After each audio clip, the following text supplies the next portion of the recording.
Welcome back, Guardsmaniacs. We are live again. It is Friday night. I am Gary. I'm here with ES Eric Green and Logan Bruce. And we're going to be talking some Guardians here again tonight. Thank you guys for joining us. This has really been a treat here. The Guardians are still in first place. What do you know? It's not been a lot of years here where we could do a show like this at the beginning of June and still be talking and the Guardians be in first place. It's usually a situation where the Guardians have to kind of, get their stuff together, go on a streak and reclaim first place. But here we are in June, and the Guardians have been in the driver's seat from the beginning of the season up until now. And we are talking about how the Guardians can keep this thing going. So here we are, first place Guardians.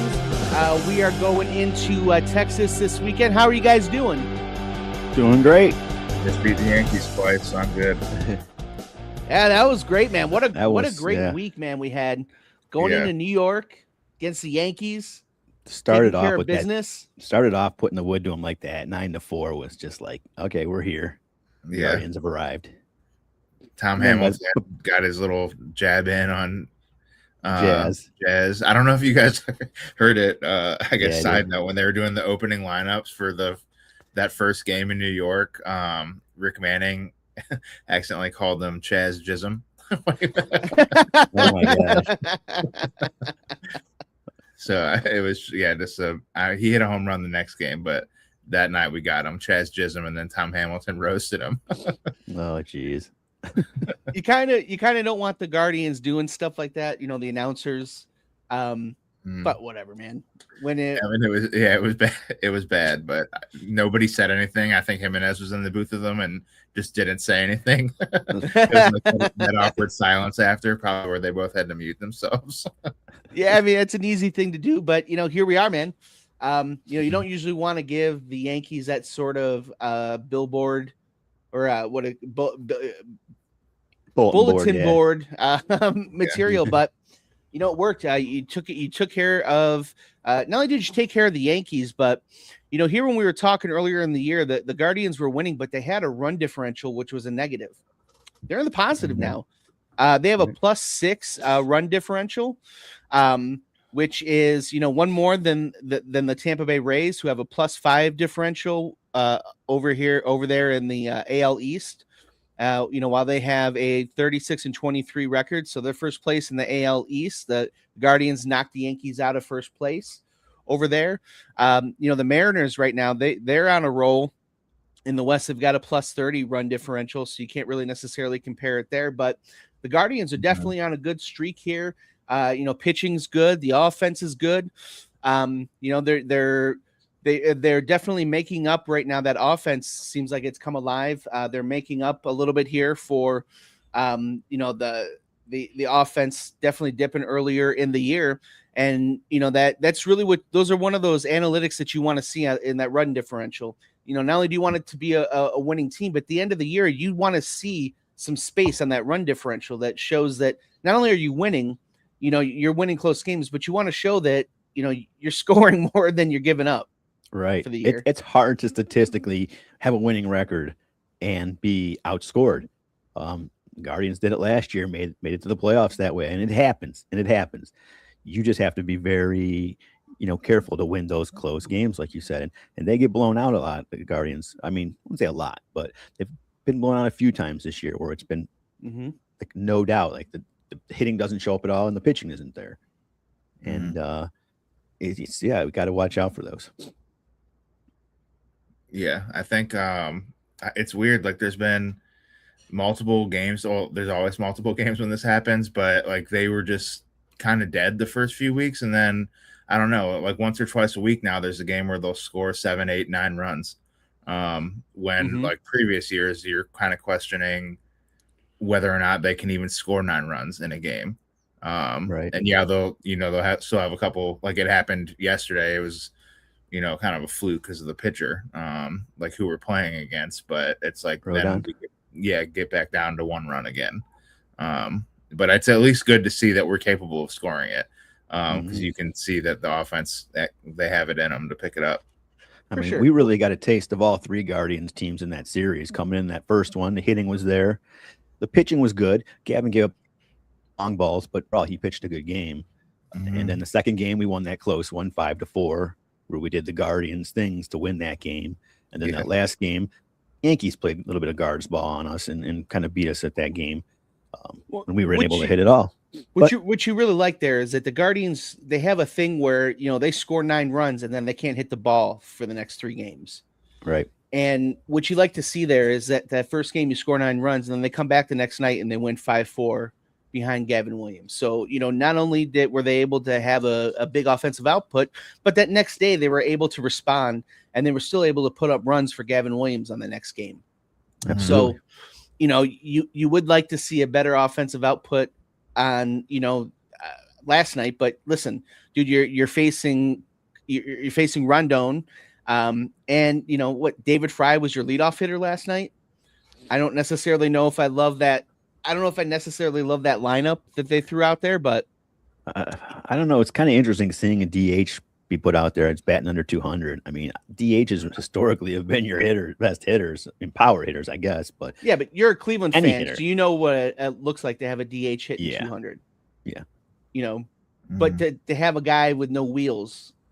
I feel like he does it he kind of plays with house money when we're up a little bit. Like, we're only up by 2 games in the division. We'll talk about that, I guess, in a little bit. But but just when we're playing well, like, he kind of uses it, moves the line, not necessarily puts guys in the leadoff spot, but like uses it to try to get guys going, I guess is what I'm saying. Like Fry, like, has randomly jumped in the cleanup spot, and you're like, well, what is he doing there? With Quan out of the leadoff spot, I feel like we're going to start seeing that a little bit more. Which I get it. I get it. Fry in the cleanup. I get, man. Fry's got pop. Yeah. He's a guy that you get a guy on base, you're down a run. He can make the impact there. I just don't know that, and even so, I mean, if you're looking at Fry's statistics, I mean, on base percentage wise, he's getting on base at a clip that you would want your leadoff hitter getting on there. And with the way the game is played now, even though he's a slow guy, I understand putting it there. Just, you're not used to seeing David Fry hitting leadoff. I don't expect when I see David Fry hitting leadoff, I don't expect to win that game, is all I'm saying. Yeah. And they mentioned it during one of the other games, just talking about the build of lineups and stuff. Like, I just, like, this is a whole nother rant, but like, just the way that they build lineups nowadays, like, I don't like it at all. I get, like, okay, if Aaron Judge or Ohtani, like, I understand why they're hitting leadoff. Like, just because it's your best hitter, you want to get them an extra 40, 50 at bats on the year by putting them there. But I don't know. It just kind of, I think it's like a guy that like grew up watching 90s and like 2000s baseball, or Gary watching 60s baseball. Like, it's just weird seeing the lineups built the way they are now. It's not your start, like, oh, we're going to have the leadoff guy on, so we get our 1 or 2 guys on, and then our big boys are going to come up 3 and 4 and knock them in. That's not how that was the old mentality, right? Yeah, it's weird. It's analytics, I guess. Yeah, I'm with you. It's weird how analytics is, like, not only changed, it's changed every sport. Like, even if you watch, getting off of baseball a little bit, the Cavaliers. I was going to say Kenny Atkinson thinks he's playing in the finals right now. For sure he does. Analytically, I hope he's winning. Analytically, he's up 2-0 on the Spurs. Yeah. But you see the way, it used to be in basketball, you'd play inside out. Especially with the way that the Cavaliers are put together, you would play a game inside out. And now with the way analytics are, you play outside in. You spread in. And you play you shoot threes, and then that opens up the inside game, and you play a little bit of inside. Whereas growing up, you always wanted that dominant big. You wanted Shaq because Shaq could score 40 in a game, and then he would open up the outside game. And after he has 30, then they start double teaming him, and then you get the 3-pointers. Then you get your 3-pointers, and that's when your wings would start putting on a show. Or NFL, they pass it 50 times a game now, like. Yeah, it's the pass sets up the run now instead of the run setting up the pass. Yeah. And it's the same thing in baseball now. Your power hitters, your best hitters, you're leading them off instead of having, your speed guys who get on base there be your table setters and be on base when they get their hits to get those RBI numbers. Yeah, and I don't know that makes the game better. I don't think. In fact, I think it doesn't. I think it makes the game worse. And I would be interested to see. I would be interested to see a team with the payroll abilities of like the Yankees or the Red Sox or the Mets put a team together the way they used to put a team together with those abilities again, and see them against a team that puts them together with today's analytics. I would love to see that in football, and I would love to see that in basketball, and say, stop with the analytics. Let's see how this roster construction. Let's see which one's really better. Yeah. Let's see if Kenny Lofton at leadoff is really better than an Aaron Judge at leadoff. Yeah. Mm-hmm. I will say, like, as somebody, like, I agree, like, just probably because we grew up watching it, that we're like biased to it that way a little bit. I do know, like, see, like, as a starting pitcher, like, seeing Aaron Judge be like the first guy you face, like, that sucks. But I don't know. Yeah, it just is super weird to me. And with the Guardians, though, we just don't even have the roster to really construct a lineup anyway. Like, if you wanted to build a normal lineup, like, I don't, like, like, we couldn't. I don't know. We have, like, Manzardo heating up a little bit, but I don't know. We'll see. But David, that's what David Fry at leadoff does, is gets us mad. They're ruining the game of baseball. for sure. For sure. And the thing is, if Bazana is gonna be your leadoff hitter, then I think you just leave him in at leadoff. Doesn't matter who's pitching. But that's that's kind of like that's my old school way of looking at it. Your leadoff hitter is your leadoff hitter. Mm-hmm. I don't necessarily. I don't like this. I don't like leadoff hitter by committee necessarily, and I don't like team by committee is the problem. Say that again? We have like a team by committee. For sure. It's starting. I think that's part of the not problem. I mean, we're in first place, but it's weird, man. Like, we still kind of have like the platoon guys and first place, and we have utility players. Like, every day it's a different 9 out there. Mm-hmm. So it's super weird. But it's working. So I don't know. Yeah, I guess we can't say too much, but it's for weird. Sure. Not complaining here too much. Yeah, like I said before, Bazana being our leadoff hitter, he needs to be for the next 10 years when we lock him up for an extension in the next couple of weeks. I know we all agree there that we need to extend him long term immediately. You've been calling for it. You've been calling. No, we don't. But I mean, if it happens, it happens. Yeah. I mean, right now he just looks like he's our second best player, and it's not really like no questions asked. And he might just be hot right now. That is like worth taking into account. I mean, Jose is just on fire right now. Absolutely. He's on fire right now. It's interesting to watch DeLauder. DeLauder hit 5 home runs his first 2 games and has hit 2 in his next 50. So I think there was definitely something. He's not a power hitter. He said he was just making good contact and swinging. He was literally swinging out swinging out of his shoes. Swinging out of his shoes. Yeah. And Major League Baseball figured that out, and you can't swing. You cannot swing that way. That was just the way. That was absurd. What was happening?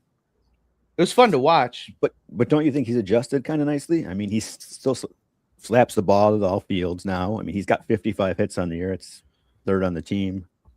Mm-hmm. For sure, he is. But I think that if you take away those few games, though, those first few games, if you're looking at his numbers right now, he's hitting 257. But if you take away those first few games, which you can't, they're all part of his numbers. But you take away those first 5 games, he's hitting 210. And it's a different story, and we're talking about whether or not he needs to be in AAA or not. Those first few games are definitely inflating what we think about his progress here. But I never felt like he bottomed out. He had a stretch there where he was quiet and got cold. But I just like the way he corrected it. And I'm not saying he got hot again, but his average isn't hemorrhaging or anything. It's solid too. That's solid for Well, 257 is Yeah, it's probably that's over right. average for the team. Right. That's I think like the eye test. Like if you just watch our team, he's like one of our best 4 hitters. I would say like he might be the 4th out of them, but like just the way he hits it, like he hits opposite field a lot. That's actually like Gary when you broke down his swing at the start of the year. Eric, you weren't on yet, but like Gary like brought up, and they almost had like this Scotty Scheffler swing, like where his whole body would like pop off the ground because he was swinging so hard. Like to be able to adjust, and now he's hitting little bloopers to opposite field. Great. Yeah, that's how. Like I think he is like one of our best hitters, and I hope that people are smart enough to like realize that Aaron Judge, like if he had those games in Seattle at the start of the year, like these, like everybody cools off. That's not who they are when you hit 5 home runs in 4 games. But yeah, I don't know. I'm sure some people out there will like always be holding on to that and like, why is he not hitting more home runs? But that's not who he is. It was just the first impression. We need to sign guys that hit home runs. we need people on our team that hit home runs. Yeah, they do. And Angel Martinez can't be your leading home run hitter. I mean, he could be, but but he's not. I don't see it. Yeah. And Angel Martinez has come back down to earth now. Yeah. Yeah. What's that? You said Jose's getting hot, Gary? I don't know if you have the stats up, but I forgot. Jose Ramirez has brought his average up to 245 on base, 350, slugging to 430. So I mean, his OPS is already almost at 800. So it's bringing it up almost 100 points in the last week. Yeah, and he was at like his batting average was at 20 a couple weeks ago. Yeah, against the Yankees, he went 7 for 13 in that series, 3 doubles, 1 home run, 5 runs, 3 RBIs, and a steal. I mean, he just filled the stat sheet. Mm-hmm. You know, that's and that's what he does, though. Yeah. You know, he's steady. He's Jose Ramirez has been incredible for this team. We are so blessed to see him and have him here, really, and have him want to stay. To have a player like that. Yeah, he didn't want to go play for the LA Rams. No, I will say, I guess the Dodgers. Yeah, yeah. No shot. I know Miles still watches the show. We won't say anything bad. Yeah, Miles. Thank you for supporting everything Cleveland, no matter what, Miles Garrett. You've been And now, hey, look, OTAs are more fun in LA. We'll show up to those. Yeah. Yeah, I know 9 years of OTAs in Cleveland. You didn't do one, but LA. Yeah. Damn it. But I mean, Jose, it's good. A guy like him, I don't know. He's got like he knew he was going to turn around. We all knew he was going to. I feel like this is what New York, like the good that a game or a series against the Yankees can do for someone, because it's like it just means more when you're playing against the Yankees. Like I'm sure our viewership was up because nobody likes the Yankees. The players know they're playing in Yankee Stadium. Mm-hmm. It's like, all right, this is like if you're going to show back up, this is the place to start doing it. I mean, I break out my I hate the Yankees hanky that was handed down to me from my father. You know, somebody in the chat and one of our show. It's generational. Yeah, and they're not even in our division. We just don't like them. Go ahead. They used to be though. That's the thing is they used to be. You know, it's where the I hate all that stuff comes from. Yeah. You know, you got to respect the history from the 60s, as you say, from when I watch baseball. Grew up watching, Bob Feller against Mickey Mantle. Yeah. And 7-team divisions, right? Yeah. 7 teams. And I remember when they used to play baseball with a broomstick. Yeah. Eric, you were about to say something. Oh, no, I'm good. No, I can't remember what it is now. Was it something about playing in New York or the Yankees? Do you like the Yankees? Yeah. No. I'm a Clevelander, man. But you know, through and through. I'm born here, raised here, so no. Yeah. I don't have really loyalties to any other team. Yeah. We know we were just playing. Yeah. But it'd be crazy. I should have done that the first episode, just accused him of being a Yankee. Was that a Roethlisberger jersey you got in the back there too? Yeah. Just because he froze there, so we moved freezing him while he could defend himself. That's right. He's sitting there talking. This is probably the most important thing he's going to say all day, and he's frozen right now. Typical Yankees. The internet must not be good in the Bronx or wherever he's at. Yeah, in New York there. Yeah. But the Guardians, I mean, we're getting to the point here where they're real contenders. It is only a 2-game lead, but they're right there. You don't know if the White Sox are going to be able to hold on to this for the rest of the year, but I mean, it's not one of those seasons where, they're winning the AL Central. It's not one of those seasons where they're winning the AL Central, but their record is, way off from the rest of the league. Yeah. I mean, you're talking they'd be within a game in the AL East as well at this point. Mm-hmm. So they're real contenders. They're gonna have to make an addition at some point here. They have to make an addition to this offense. And we're starting to get to the point where in June where teams are going to start separating. We're going to start seeing buyers and sellers. And for the first time in probably your lifetime, Logan, because you're so young, the Astros are going to be sellers. And it's really the first time in a decade the Astros are going to be sellers. It's looking like, they are old now. They're old, they're bad. And there's a guy on there, according to Yahoo Sports, that they think the Guardians should be taking a look at. And he's a first baseman outfielder, Christian Walker. So Christian Walker, he was a free agent a few years ago. And I know the Guardians had taken a look at him. I wanted the Guardians to take a look at him when he was a free agent. And obviously they didn't. Christian Walker, he has been around the league a little bit. Right now he's hitting 247, 16 home runs, 45 RBIs. So he would definitely lead the Guardians in just about every offensive category. He leads the AL in RBIs. Yeah, and he would lead the Guardians in home runs. Is he left-handed? I think he's left. Is he left-handed? He is right-handed. Oh, he's right-handed? Okay. Yeah, so it's the Guardians need that as well. They need some right-handed pop. He is a little older though. Age-wise, he's 35, so he's not a guy that you can really think about for the future. We would have him this year, then $20 million next year. And his age 36 season, which he's still putting up good numbers. He could continue. Mm-hmm. But the bets, the older they get, the bets, for sure. Yeah. And he's a guy that like didn't come on until he was older also. Right.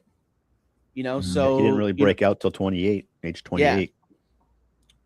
Yeah. But he does have some, he does have some miles on there. He's going to be older. Is this a guy that you think the Guardians, if you're the Guardians, are you going after this guy? Are you taking a look at him, Logan? Yes. I think if they're serious about winning, then they would. I do think that I don't know. I doubt they will, but I think they should. It's like kind of like I always go back to this because it's outside of the 90s, I guess, kind of the best example of somebody that you brought in that really like added a bunch of juice to the lineup that put it over the top. But like Edwin Encarnacion, like when we brought him in, it was just like, again, he wasn't Barry Bonds or anybody like that, but it was just a 30, 40 home run guy that added a bunch of electricity to the lineup. But he got signed at the beginning of the year, right? Yeah, I'm just like they finally like they actually made a move for once for like a proven vet. Right. That could hit bombs. And it was like, I've been waiting. Like that's all we've ever wanted. And the one time they did it, it actually like we went to a World Series. Right. So I don't know. What do you think, Eric? Well, the Jay Bruce move too. That one ended up being, he was only here for a little time, but he made some impactful hits. Yeah, that's a big one too. Yeah, I'm interested in this first baseman here. It depends what we're going to have to give up. Does it cost you Manzardo and a prospect? I mean, what are we thinking? What would we have to give up to get this guy? Yeah, I guess we did it last week, but that's anything that any person that the Astros know or that we'd bring in that the other team knows we're bringing them in because we're trying to win right now. You're giving up a top 10 prospect for them. I mean, do you Cooper think for a Ingle and 35-year-old you Manzardo? are though? I mean, 35-year-old for a 35-year-old on a $20 million contract, are they going to command something like that? Actually, now that I mentioned it, probably not. They're probably going to be looking to dump the contract. There might be a few buyers though, so it might drive the price up. But it shouldn't. I guess it wouldn't take anything overly dramatic. Yeah. I mean, we wouldn't be giving up, I guess, Cooper Ingle or anything. Like maybe, I don't know, like the 5th or 6th best pitcher in our minor league system, like starting pitcher in our minor league system. Mm-hmm. What about Manzardo? Yeah, probably. I mean, they'd probably be Manzardo, a relief pitcher in the minors, and then I just made it up, but like a top 15 starting pitcher that we have in the minors as well. If you're talking Manzardo, it's a no-go for me. Mm-hmm. If you're talking anything that touches the future of this team, mm-hmm. for somebody like a Christian Walker, it's a no-go. I'm not touching that. The dude hit 28 home runs last year. Right. Yeah. And he's under contract for a while. If you're talking a prospect in AA, yeah, if you're talking a prospect in AA, Justin Campbell down there, Cal Stephan. Your number 15 prospect pitcher in AA, then we can talk. But if you're talking, premium for him specifically, I don't know that I'm willing to do that. They would probably want the minors too, the minor league players as well. I'm thinking. Yeah, I don't think that they can. I don't think that the ask. I'm just trying to also think of like, what do the Guardians get for guys like that when they have them, and when the Guardians, they get John Malone for guys like that. You know what I mean? We got Matt Laporta for CC Sabathia. Well, they got. He was supposed to be good though, but yeah. Well, they also got Michael Brantley in that as well. Mm-hmm. Right. And CC Sabathia just came off a Cy Young award. Yeah. That's her. I think Manzardo. I would only trade Manzardo to the Astros and a top 10 prospect if they were giving us Yordan Alvarez. And I know that would not happen because Yordan Alvarez makes money to play baseball, and the Guardians don't want that on their team. Like he makes a good amount of money. Very valuable. Yeah, for sure. What about like looking at a team like for example, St. Louis isn't out of it yet, but they're 5 games back. Mm-hmm. So they have like Lars Nootbaar over there. Are you looking? Would you give up significant prospect capital for a Lars Nootbaar?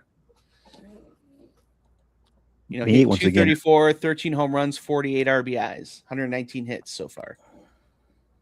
Plays right field. He throws right-handed, hits left-handed. I mean, I feel like I don't want to like play into, because I know Dolan watches the show as well. I don't want him to hear this, but it's like, it's tough, man. Because I feel like I don't know what we do when we trade for guys like this, because we never do it. It's like I almost don't want to trade any of our prospects ever, because that's all we really ever have. What do you think, Eric?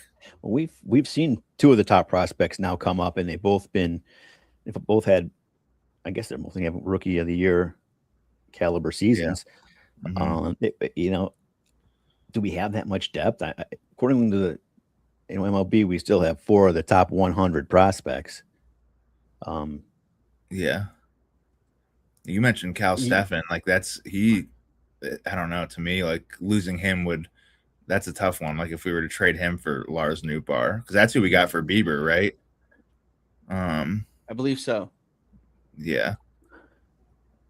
I think the pitching staff they had at AA is it's pretty impressive. Let's see if I can pull it up here real quick.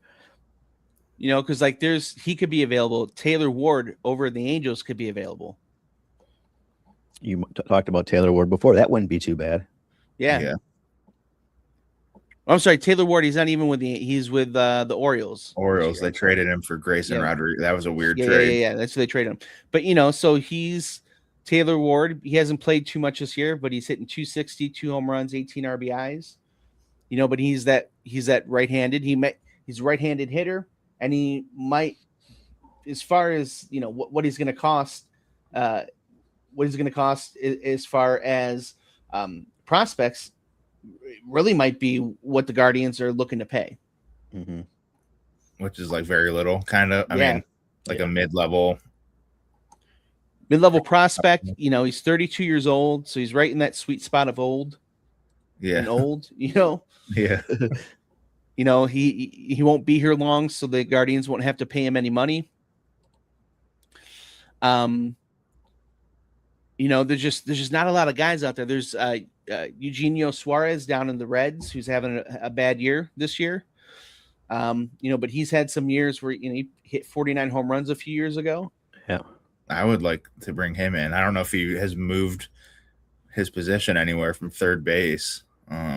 Plays like third base, first base, DH. Yeah. You know, he's back with Cincinnati, but he's hitting 214 right now. He's played in 36 games. Only He's hit 4 home runs. Very big swing and miss guy, though. That's the one thing about him. Yeah. It's a tough call because you're right. He's had some monster seasons. And at the same time, he can go so cold. Yeah, exactly. I had him on my fantasy team, traded him for Bieber. There you go. I mean, yeah, he was great when he was at Seattle. I think he was probably 5 years ago now, but well, he had a few monster years in Cincinnati, had a couple good years in Seattle. Arizona. He had a good year in Arizona. You know, I he's I don't know, like a veteran guy. I wouldn't hate the idea of it. Like I don't know, like those are the kind of guys that kind of could come here and like rejuvenate their careers. I don't think any of us were thinking that about the Rhys Hoskins move or anything. Because Rhys Hoskins though is hitting better than Suarez. Yeah. You know, so what are you trading for at that point then? Just the hope that he gets hot, pretty much. Yeah, he gets one of those stretches. Change of scenery is what he needs. Playing around Jose Ramirez. I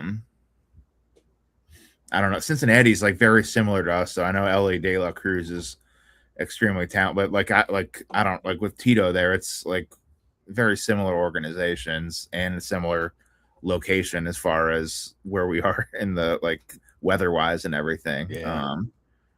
Like, I don't know if you can't do it in Cincinnati. I don't know if it would really, like, who knows what, if anything would change here. I mean, he had 49 home runs last year. Who's that? Did you say that? Suarez. That's why I would be excited if we traded for him. Yeah, Suarez. I don't know where you're looking. Oh, baseball reference. It says 2025, 2 teams, Arizona and Seattle. 36. I guess you're right. I'm an idiot. Yeah, he hit 49 home runs last year. You're right. Mm-hmm. I said that with such confidence. I said he did not. I was shocked myself, so I don't blame you. I was like, what? No, he didn't. Yeah, wow. Yeah, he hit 13 with Seattle and 36 with Arizona. So yeah, he was an all-star last year. Mm-hmm. Yeah, so he's not that. He's only a season away. So what could it be? I mean, he's 34. I mean, he's had some. That's where like Cal about 10 years. Yeah, you'd have to like Cal Stefan and maybe another guy or two, maybe just one guy, but like, you'd have to give up somebody. Yeah, that was like a decent prospect at least. Mm-hmm. Yeah, I would do it. There's definitely some upgrades out there. There's some places that the Guardians have to go, but they have to. This is, and I think that they're in a position right now where I think the earlier they strike, the better. They know that they know they're contenders. Mm-hmm. You're a contender, and you have a 2-game lead right now over a bad White Sox team that just doesn't seem to want to die. You don't let them in it. No, they don't know any better right now. They're just playing and having fun, and that's what's scary about them. They were a game and a half behind us before the Yankee series, I believe it was. Yeah, got to get some space there with everybody. I mean, we can't take anybody for granted. But that's a sneaky club, Chicago. They're riding ahead of schedule. Like they're young enough they're dumb enough that they don't know like what's possible. I think Wemby said that after they beat Thunder. It was like that they're so dumb they just think anything is possible, and that's what makes them scary because they don't know any better. Right? They got no expectations for them. Yeah, that's why I look even just like why I watched a lot of their games, but I had no idea they were only 2 games behind us. That's kind of like that's some stuff that we do in the division is just sit 2 games behind and no one knows we're there. Yeah.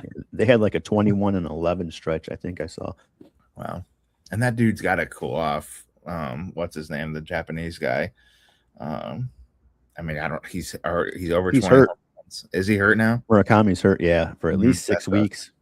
Damn, they called up this hot prospect Jacob Gonzalez. Oh, okay. So they have him, and are you on? Is he on your fantasy team? Of course. Yeah. So I just picked him up. I just picked him up. How do you know that? Yeah. He was sitting in the AAA. I'm like, nobody saw this guy yet. Snatched him up, and then I just picked him up this year. So we'll see. Wow. I mean, and if you go and you look at their lineup, so right now they're in Philadelphia losing 5-3 in the 4th inning. But if you look at their lineup, I mean, they don't have a whole lot of world beaters there. Mm-mm. I mean, the lineup doesn't look bad, but it's not like they have. Their lineup is better than ours, but it's not like they have, they're not the 28, 27 Yankees over there. Mm-hmm. But they're a fun young team. They are definitely sticking around. Yeah, they've got 21 games played against teams that are over 500, and they are 9-12 in those games. So they're going to be playing a little bit more of those. That could bring them down to earth. I mean, the Guardians are 15-13 in those games. And I don't know if you guys knew that the Yankees are only 4-10 against above 500 teams this year. Only played 14 games, which is like hard to believe. You know why? It's because the Yankees suck. That's why. It's because everybody has their "I hate the Yankee hankies" out. Mm-hmm. I hate the Yankee. Yeah. That sucks though for Aaron Judge. So we are going to have a new MVP this year in the AL. That means, but we'll see. He said today leaving timetables, so it seems like he's going to try to get back in a couple weeks. But so they're saying 4 to 6 weeks. Do a lot of HGH and that's how you get back. Get back in that leadoff slot quickly. And there's some guys coming back for the Rangers here for this series. Corey Seager's back, and Langford is also Wyatt Langford's back now for the Rangers for this series. So, the Guardians pitching is going to have the work cut out for them this series. And I know it's a different year too, but they were swept in Texas last season. Mm-hmm. That was on our biggest slide. I don't know if it was the 10-game losing streak, but it was one of our bigger slides. And we had trouble with them in Texas. Yeah. You should. I mean, Texas has got a big payroll. They got a hell of a lineup there. Texas is one of those teams that if you're not, if you're not going down there and you're not respecting the team that Texas is, they'll put you on your ass. Yeah. They'll knock you down. The Guardians could definitely end up going out of there. I guess the White Sox are losing right now, but if the White Sox win today. If they see a sweep in Philadelphia and we get swept there, we could, there could be a 180 in a week. Yeah. And it could be because of Texas. Mm-hmm. Absolutely. The opposite could be true if we show up coming off that Yankees series, like hopefully they're a little hyped up going into New York and taking 2 or 3. And if they don't, just forget about the Rangers. I don't know if you come out of this series and win this one too. It's like, I don't know. They could be rolling after that. Well, I remember last year when we went to play them, they were under 500 by 5 games, and they had a higher point differential. They had scored way more still, and they were 5 under. And when we went there, I was like, this could be interesting to see. And then they did. They just steamrolled. Well, 2 walk-off home runs, but still, that was. Yeah, I remember that. They took it to us. Yeah. Let's see. So the Rangers right now, they're 30-32, 2 games below 500, but they're only 2.5 out in the West. So as much as we're seeing them, they're not playing up to expectations, but they're not out of it. They're still there in the West. Seattle is just letting everybody hang around in the AL West this year. They started just picking it up recently. Yeah, they're Seattle the weirdest team. They never start going until a month or 2 into the season. Even the players, Julio is known for not hitting until the second half. They're a very weird team. And the Rangers, with them, with them being 2 games below 500, they have a plus 9 point run differential. Right. So what Eric was saying. So they're a plus 3 run differential better than us. So the Guardians definitely cannot go down there this weekend thinking that they got this in the bag, no matter what happened in the Bronx. Absolutely. Just because you win that series does not mean that you're going to go down into Arlington and you're going to have your way. They're going to have to go down there and make sure that they respect him. What pitchers are we facing? I know you just put up a graphic. I just had the graphic up. I can't even remember off the top of my head. Once you pull up that graphic there, tell us who we're facing this weekend down in Arlington.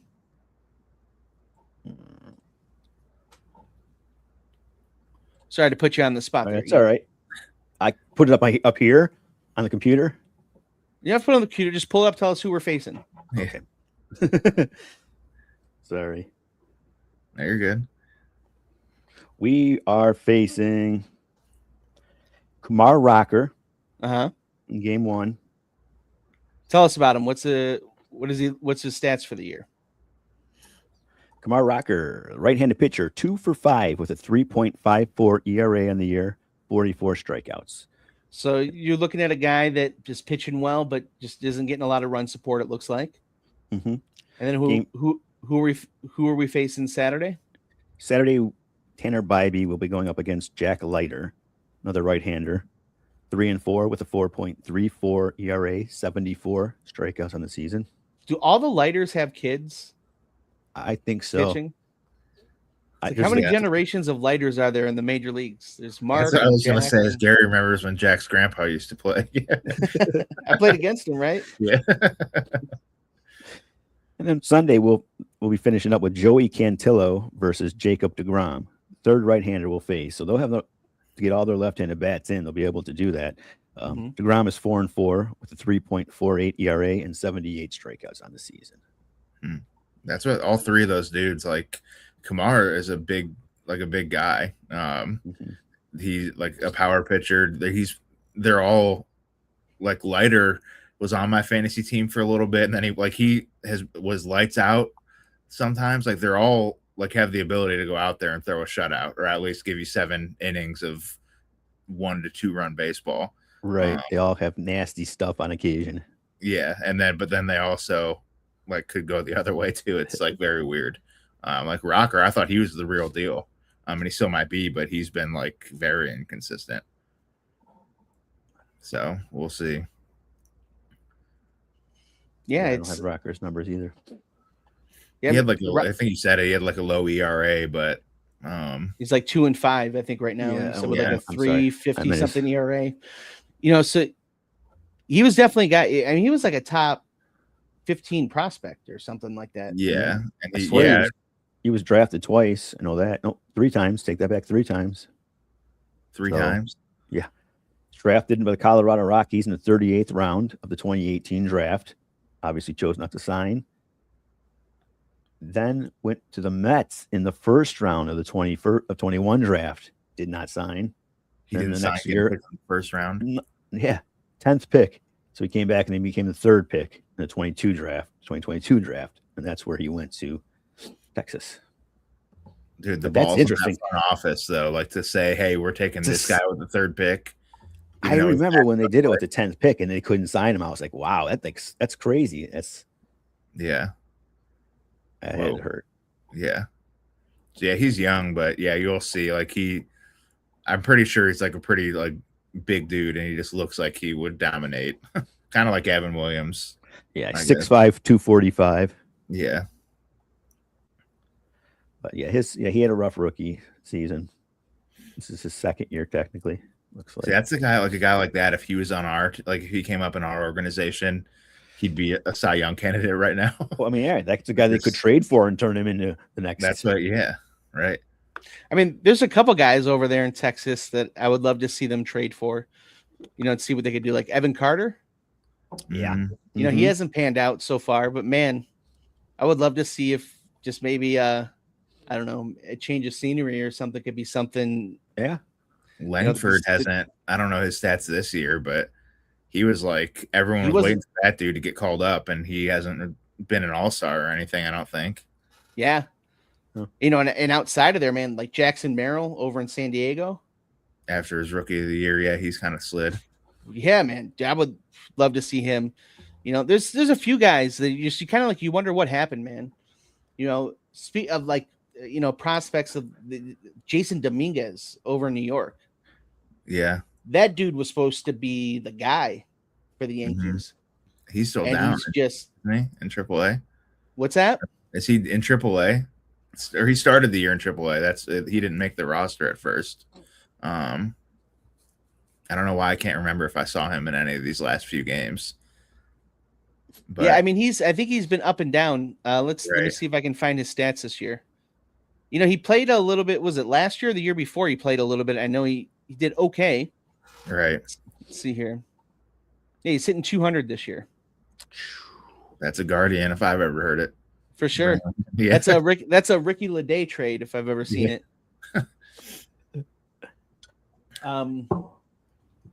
You know, there's just, you know, so there's some like, so not only are there upgrades out there, but you know, there could be some guys that they could take some flyers on out there too, former prospects that you know just aren't doing, you know. Cam Right. Smith from the Astros. You know, he's a guy that maybe is available. Do you take a flyer on him? I think they love him down there. He's the dude that didn't even play minor leagues, right? I believe so. Yeah. Like they just put him right in the mate. Like that's crazy. Yeah. But I mean, he's also not hitting though. Right. That's what I'm wondering. That's He's like, that has to be tough for them because then it's like, do we send him down now? Like, what the hell do we do? He's never been in the minors. Mm-hmm. I think they kind of screwed that one up. And he might pan out, but it was like, dude, why wouldn't you just give him a little bit in the minor leagues? Like just for the hell of it. Yeah. For sure. And then like look at Jackson Holiday over in Baltimore. Yeah, he's a proud member of the Cleveland Pierogi Dynasty, my fantasy team. Is he?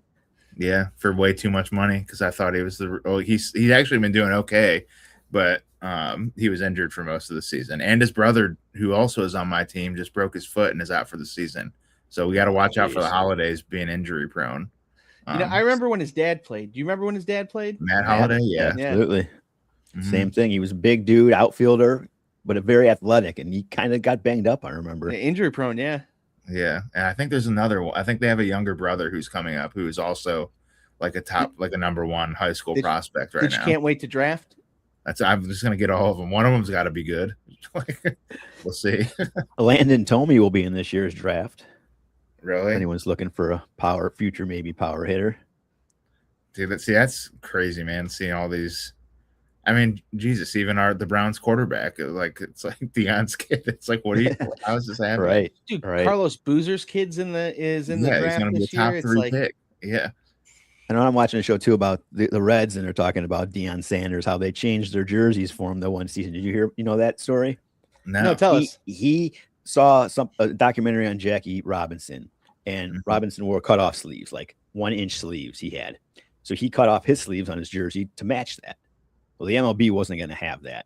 You know, all the jerseys have to be within 1-inch sleeve size. Because they're traditional BS. Right. You stick with tradition. Right. So the team decides, okay, we're all going to cut our sleeves.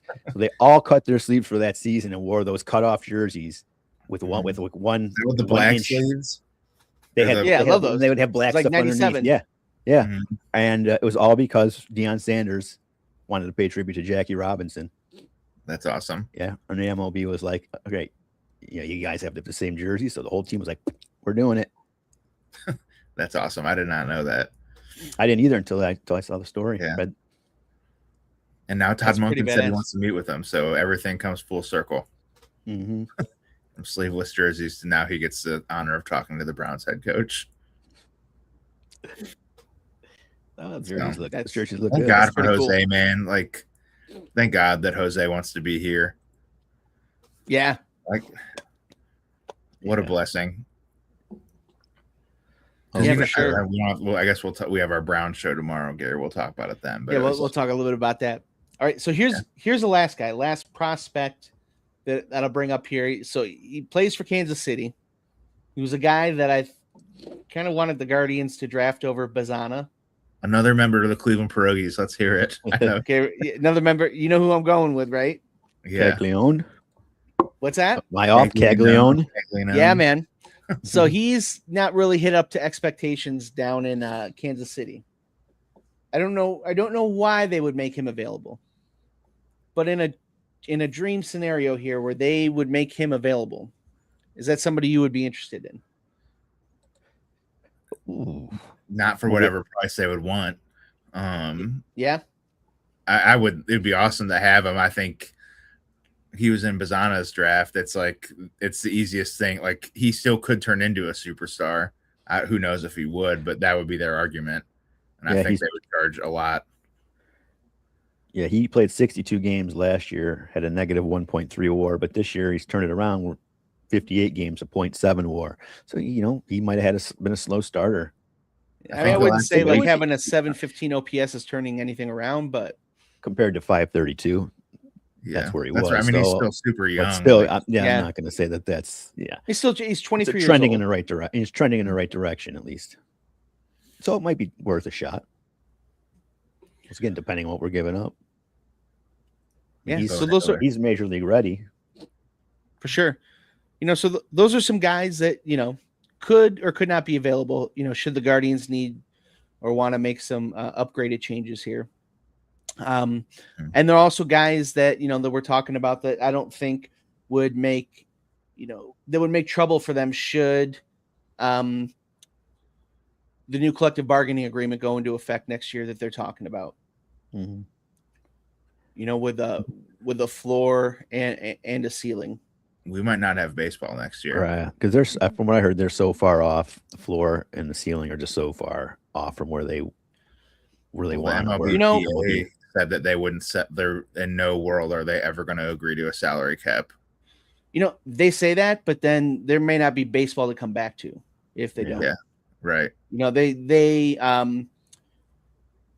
94. They were lucky in 94 when they came back. They came back to Cal Ripken's streak and steroids. Mm-hmm. Yep. And they don't have either of those. It's just getting pop. The game's finally growing again. Yep. And if they come back, if they there's lose, a stoppage, if they have a stoppage, then it's over. I think I don't necessarily know how they recover from this. You cannot you cannot stop play, and I understand where the Players Association is coming from and why they don't trust the owners, and they have every right not to trust these owners. The Players Association has every right not to trust these owners. Right, the owners are billionaires for sure, and these owners almost are playing from the bottom of the deck with the way that they propose this deal. Mm-hmm. But it's the deal that's right for baseball. Right. Maybe there's other stuff under there that we didn't see, but from what we see on top, this is the deal that's right for baseball. And if this is what they're opening with, fine, then the Major League Baseball Players Association needs to go, okay, well then you're, instead of the floor being 170, the floor needs to be 200 and the ceiling, the cap needs to be 300, or you negotiate that, you figure that out, but there has to be. So where are they now? Do they want a lower floor or the higher floor? They don't want a floor or a cap. They don't want anything. Gotcha. And Major League Baseball right now is basically the owners are willing to go to a floor. Basically, the owners are offering something that they know the players will never ever agree to accept, which is why they're offering it. Exactly. Mm-hmm. And the players could call their bluff and negotiate something higher. Mm-hmm. And if they did that, that would basically save baseball. What baseball needs is baseball needs what football has, which is, they need all of the teams to be sharing revenue. They need all of the teams to be sharing their TV contracts. Mm-hmm. Mm-hmm. So that you don't end up having what ended up happening the last few years where, Bally signed, the Twins and was it the Rays and the Guardians and all these other teams. And then that goes bankrupt and then nobody knows where the TV money is coming in or how you're going to watch the games. And It created a lot of instability in baseball. Well, if you have revenue sharing, you're not going to have that. Right. Like that. And the Dodgers and the Yankees, their money pay, yeah. Not only does it get shared, but then you guarantee that these teams are going to put the money back into baseball.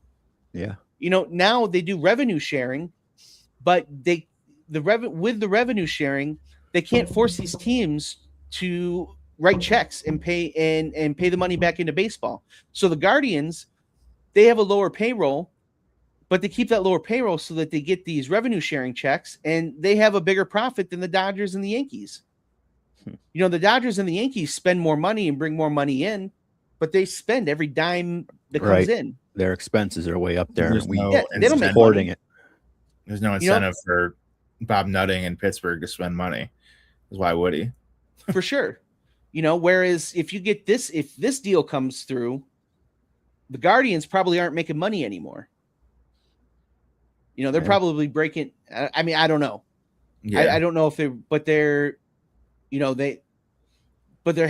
have enough to cover their players. And if they have that, people are going to start coming to the games again, I think.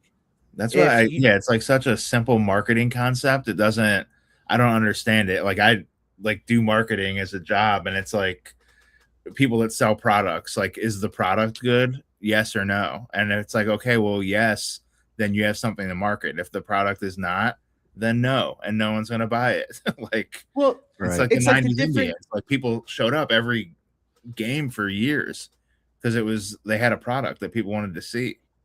But not like product, but the personalities. People get into the personalities, and they want to be close to the team, and they want to know that, like, when they're not only are they investing their dollar, but they're investing their emotional dollar into that as well. You're investing your emotions into it. So one of the things, like with the Browns right now, it's not what the Browns got for Myles Garrett doesn't matter. What they got in that trade doesn't matter. Mm-hmm. What is upsetting people is that the Browns had an all-time great, and they invested all of this love into this guy, and he didn't want to be here, and the Browns sent him away. Mm-hmm. And you had another all-time great that didn't want to be in Cleveland, and a Cleveland team sent him away. And when it all comes down to it, it's going to be like Manny Ramirez, right?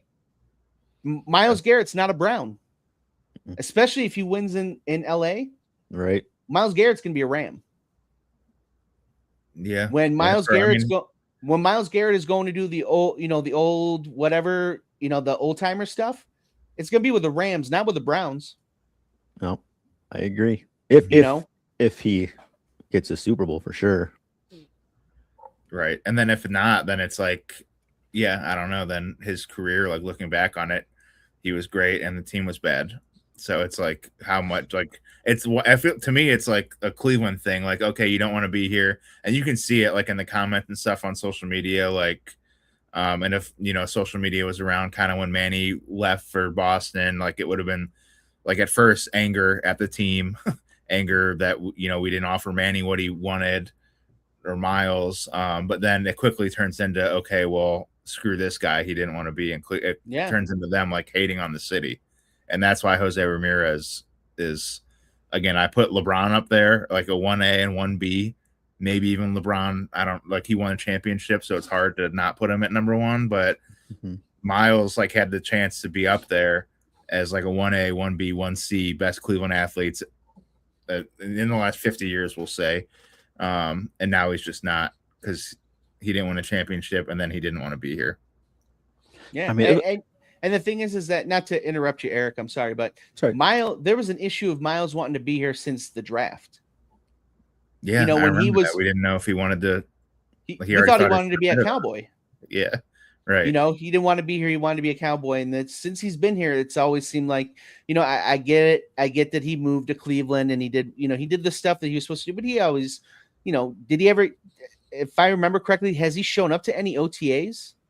I think maybe early on. Yeah, but it's been a long time since Myles was at OTAs. They've been questioning, his leadership. That's what I was We'll get into the Brown stuff tomorrow. Yeah. Bringing it back to baseball. The point is that they need a CBA that allows teams like the Pirates and the Guardians to hold on to their guys. Right. You know, Andrew McCutchen should have never played anywhere but the Pirates. Yeah. You know, And that's Andrew McCutchen. At the end of the day, that's no one's. I get where you're going with it, and I agree, but it's no one's fault except for the cheap owner. Like, dude, what do you like? And that's where it would help, like if they're incentivized to actually spend the money. For sure. Well, they're forced to then. Yeah, right. You know, you have to spend this like, amount of money. We have to spend $100 million. Shit, like we got to go get somebody. Yeah. So that's what I don't understand with the MLBPA. Like to me, when I hear the cap and floor, like the cap, and immediately what I think of is, okay, well, they're saying no to a cap because they want these. Like Shohei makes $700 million. I don't know. Nobody should make $700 million playing baseball. But then, but they don't want that to be capped. Like they want the next Shohei to make $1 billion. Right. And I understand why, as the Players Association, you'd want that.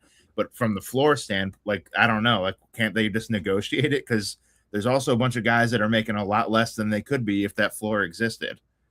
And it's like, why can't you like negotiate with the cap and agree that okay, maybe that can be in place? But like you said, Gary, like, but we want our floor to be 200 million. So these bottom level guys make because 20 million. That's what the owners, because that's what the owners want to take away by giving you the cap and the floor. Yeah. Right. We'll give you the floor, but we're taking this away. That's what they're trying to get. The owners are trying to get cost certainty. So they're trying to take that away. And the players union, even though most of the people in the union are not the $700 million players, it's the $700 million, the $450 million players. They're the ones that hold the power in that labor union. Which is crazy. I'd be like in that locker room, like not the Yankees are a bad example. Well, both of them are, because everybody Dodgers is a bad example. Yeah, both of them, like everybody in that building is making too much money. But I don't know, as like a Guardian, like Stephen Kwan, who could use that floor in place so he gets paid more money. Like, I don't know, I'd be calling like the union rep or what, like, dude, like get this stuff moving. No, they definitely should be able to sign these guys that they develop and not have the risk of just somebody coming in and offering so much that, you know, there's nothing you can do. You know, teams like the Dodgers shouldn't have 3 stars when there's other teams that have no stars. I mean, the NBA, I think, has done the best job of like spreading the stardom. Like every team in the NBA has a guy you're going to go see. Almost every team. Maybe a couple don't, but you know, and baseball, like LeBron consolidates his teams. Like they have their role players all suck, or their role players are all making very little money because there's 3 stars on the team. Right. See, I don't necessarily agree with that. I think the NBA, one thing I don't like about the NBA is that they've made it so that at one point in time they did it so that you could re-sign your own stars, right? Mm-hmm. So they had the Bird rule and all of that stuff. Yeah. Bird rights. And then they made it so that you can't keep your team together. Right. You know what I mean? It's like the players are dictating this. That's what it seems like. The players not even that. You can't keep your team together. Boston built the team that they have through the draft. Yeah. And now this offseason, they're going to have to make choices about who they keep and who they don't because of that. They have 2 top 10 players and they can't keep both of them. Yeah. Like that's, you built your team the right way. Then that means that one other team is going to go get Jaylen Brown or Jason Tatum, like for sure. But one other team can't really do it though, right? Because you can't. The way the NBA is set up is you can't have a team that was in the lottery last year going and getting Jaylen Brown because the salaries don't match up because of the way you have this. They stick teams. So the NBA, I don't know. I don't necessarily like the way the NBA does it, and I know another team gets Jaylen Brown, but tell that to a Celtic fan. No, I agree with that. I just mean the star power, I think, in the NBA is there. And they just have loads of talented players. I mean, it's part of the game. They've reached that point. In baseball, we got guys that can't even hit 200 anymore. Like, why aren't guys hitting 4? I understand pitchers are probably getting better too and all that, but it's just the ebbs and the flows of the game, you know, of every sport has it. like right into all the sports. Like wouldn't say they're all garbage right now. I don't think that's the case, but I don't we mentioned NBA with the 3-pointers, NFL with 50 passes a game. Now every hitter's hitting 200 because every pitcher is getting Tommy John surgery because they're taught to throw the ball as hard as they can, get the spin rates moving as fast as they can. Because Tommy John's not a career-ending injury anymore. You're coming back almost I don't know the percentage, but I would say 20-30% of pitchers have that surgery. And it's just and then the players are making too much money. The game's not as fun to watch because the guys are hitting 200, or Shai Alexander's flopping every play because the NBA doesn't care and they call it, and they're shooting 100 threes. Sports just feel like they're in a very weird place in general. I mean, personally, I'm not a basketball fan, but the NBA, like when I say it objectively, I think they have star power. Is what I'm saying. Yeah, I personally, I don't watch. I shouldn't. Maybe I shouldn't admit that, but it doesn't. Well, I mean, you're probably happier than Gary and I are. Then I just.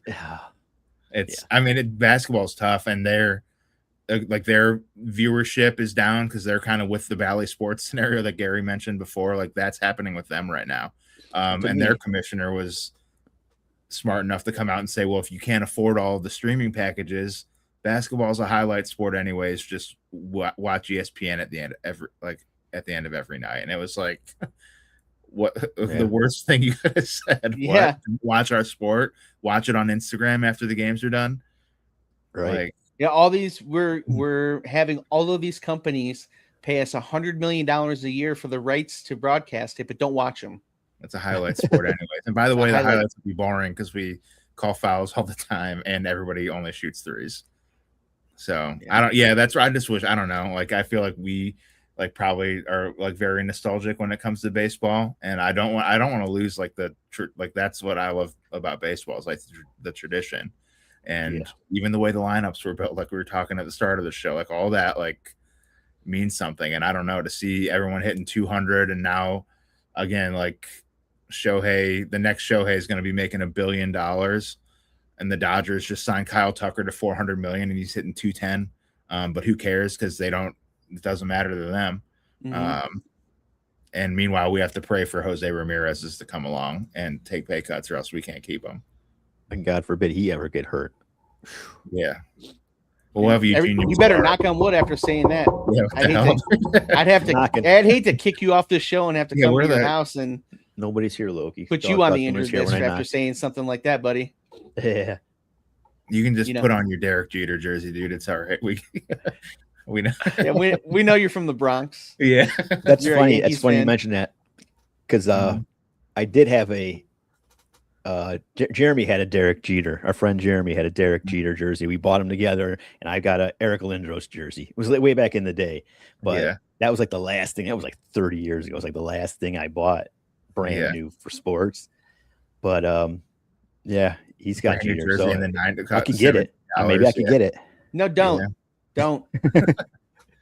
Without getting into it, there's so much bad juju on that jersey for so many different reasons. A lot of bad juju. Yeah, a lot of bad juju on that, man. No reason to ever bring a Jeter jersey into any of this. I swear we got him in Canada too, right over the fall somewhere in one of those malls. That and they're imports. Yeah. There's no reason to ever bring a Derek Jeter jersey onto a Cleveland show. No, won't happen.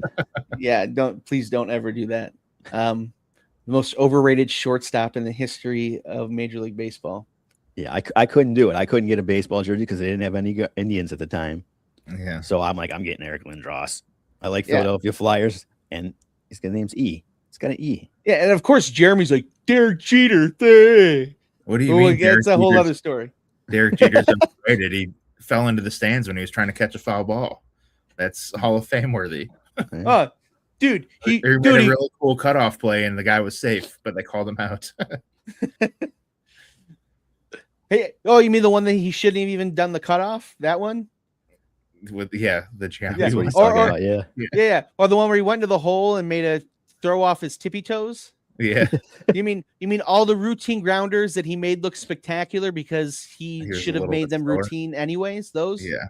Yeah, those. Okay, yeah. You know, But he the jumped. the ones that analytically he's like one of the worst shortstops to ever be called an all-star. Yeah, that but guy? he played for the Yankees and he fell into the stands catching a foul ball. Yeah. Is that That's true? okay. That guy. Is that Yeah. true? He dated Mariah Carey. That guy. Yeah, that guy. Okay. Was he ever on the Tonight Show? I don't know, but he didn't hit 240. Yeah. He probably was on the Tonight Show. Now that I think about it, He had to have been. and all the yeah. years And they won. Mhm.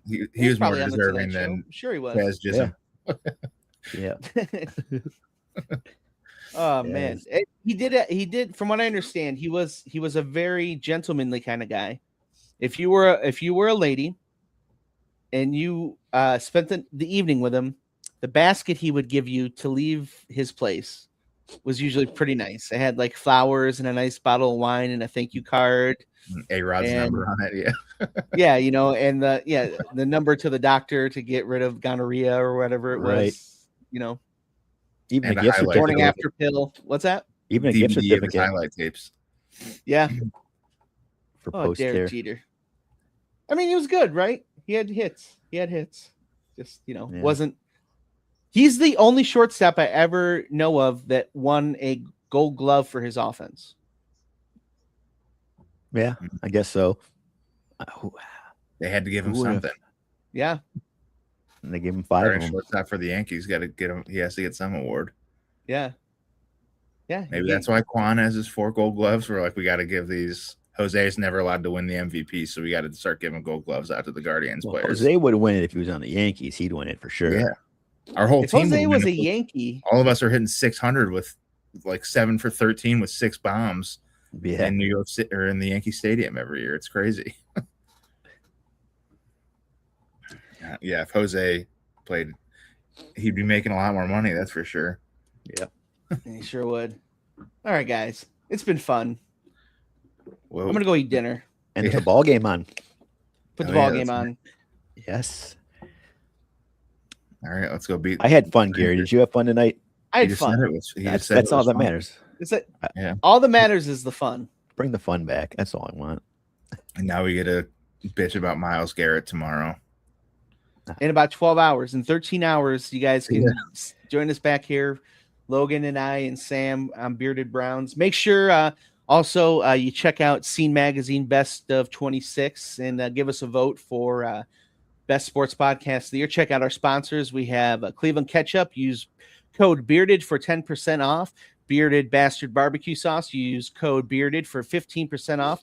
Rest of Renew Counseling, 216-815-1728. Call Jennifer today, and she can talk to you about what it's like being married to Angel. She's going to need someone to talk to.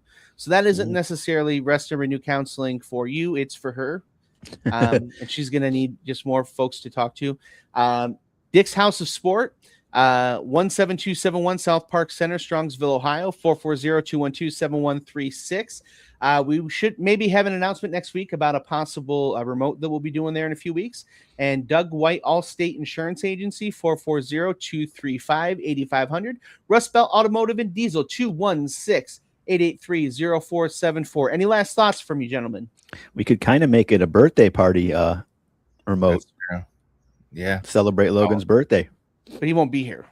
we'll see. And he has to. If it's his birthday party, he has to. Birthday party, then yeah. Yeah. Way to put him on the spot there. No, Ian. it's the big 25. What's the best way to do it? All right, guys. Anything else for you today? I think that's all for me. No, let's go. All right, beat, guys. Kumar Rocker and the Rangers. All right. It's been a pleasure, and we'll see you sometime next week, guys. Go Guards. Go Guards. Woo!